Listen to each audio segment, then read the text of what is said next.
दोस्तों आप सभी का स्वागत है। दोस्तों भगवान शिव जो देवों के देव महादेव है, वे सभी भक्तों पर अपनी कृपा बरसाते हैं। भगवान शिव को भोलेनाथ भी कहा जाता है क्योंकि वो अपने भक्तों में कोई भेदभाव नहीं करते, चाहे दानव हो, मानव हो, राक्षस हो या पशु हो, सभी पर समान कृपा बरसाते हैं। दोस्तों आज की वीडियो में हम आपको एक रोचक कहानी सुनाने जा रहे हैं जो कि एक सच्ची घटना पर आधारित है।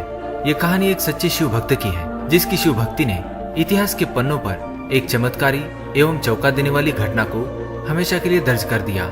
जी हाँ, यह ऐसी घटना है जो कि ब्रह्म पुराण से ली गई है एवं जिससे आपको मालूम पड़ेगा कि प्रभु की भक्ति में कितनी शक्ति होती है और अगर मौत भी सामने आ जाए तो उसकी भी मौत हो सकती है। जैसा कि हम जानते हैं, जो ईश्वर का भक्त होता है उसके स्वामी सिर्फ और सिर्फ ईश्वर ही होते हैं, अन्य किसी का भी उस पर कोई अधिकार नहीं होता।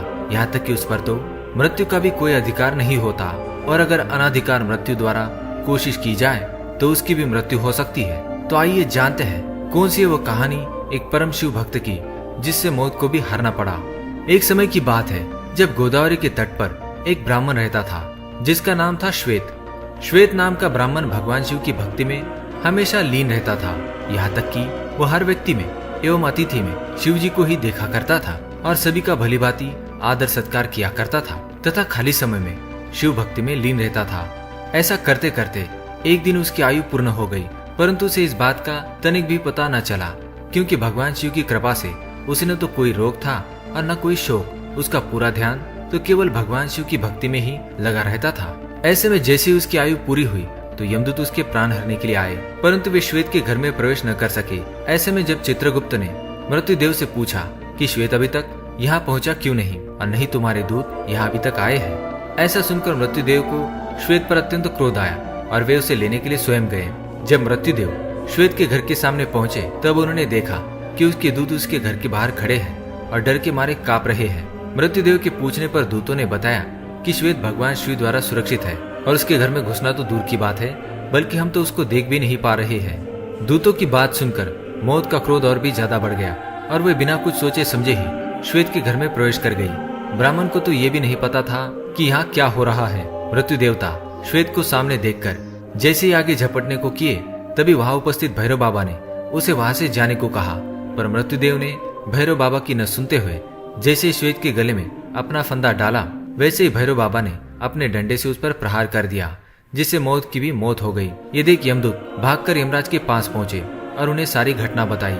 जैसे यमदेव को पता चला कि मृत्यु की भी मृत्यु हो गई है, उन्हें बड़ा क्रोध आया और वे अपने हाथ में यमदंड लेकर अपनी सेना के साथ स्वयं श्वेत के पास पहुंच गए।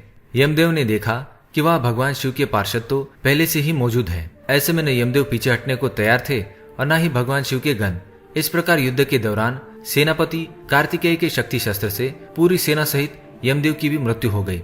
यमदेव की मृत्यु का समाचार सुनते ही सूर्यदेव सारे देवता के साथ भगवान ब्रह्मा जी के पास पहुंच गए और उसके बाद ब्रह्मा जी सारे देवताओं के साथ घटना स्थल पर पहुंच गए। फिर सभी देवता भगवान शिव की स्तुति करने लगे और उनसे कहने लगे, हे प्रभु, यमराज सूर्यदेव के पुत्र हैं, ये लोकपाल हैं, इनकी मृत्यु से अव्यवस्था फैल जाएगी, कृपया इन्हें जीवित करें। आपसे की हुई प्रार्थना कभी व्यर्थ नहीं होती। कालों के काल महाकाल ने देवताओं से कहा, मैं भी व्यवस्था के पक्ष में हूँ। वेद की एक व्यवस्था है कि जो मेरे अथवा भगवान विष्णु के भक्त है उनके स्वामी स्वयं हम लोग ही होते हैं। मृत्यु का उन पर कोई अधिकार नहीं होता है, बल्कि यमराज के लिए यह व्यवस्था की गई है कि वे भक्तों को अनुचरों के समान प्रणाम करें। अंत में देवताओं की प्रार्थना करने पर भगवान शिव ने गौतमी नदी का जल सभी मृत लोगों पर छिड़ककर उन्हें जीवित कर दिया और वे सबके सब स्वस्थ होकर उठ गए और भगवान शिव से क्षमा मांगी। तो दोस्तों देखा आपने, अगर आप भगवान शिव की सच्चे मन से आराधना करते हैं तो भगवान शिव आपके लिए मृत्यु को भी मृत्यु दे सकते हैं। तो दोस्तों ये कथा आपको पसंद आई तो वीडियो को लाइक करें, कमेंट करें और शेयर करें। साथ ही हमारे चैनल को सब्सक्राइब करें ताकि आप और भी जानकारी वाले वीडियो देख सके। धन्यवाद।